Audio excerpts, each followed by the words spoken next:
Sareeda Maxamed Cabdalla oo kamid ah xildhibaanada baarlamaanka ayaa soo bandhigtay aragtideeda ku aadan golaha cusub ee wasiirada xalay lagu dhawaaqay kuwaas oo ay sheegtay inay ku diidan tahay sababo la xiriira iyadoo aan baarlamaanka haba yaraatee wax tixgelin ah la siinin. Aniga aragtideeda dawladda xalay la soo dhis waxaan u arkaa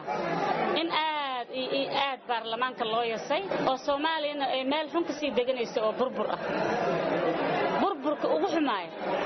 rajaxumo xun asaaka mataqaana hurdada kala kacnay maadaama intaas mataqaana qofood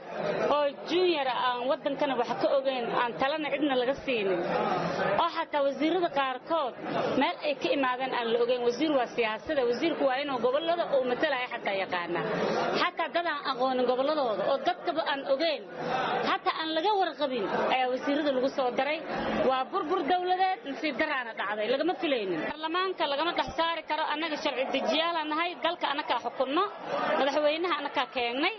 prime minister anaga ansixinay rukunka dawladda waa anaga nalama yasi karo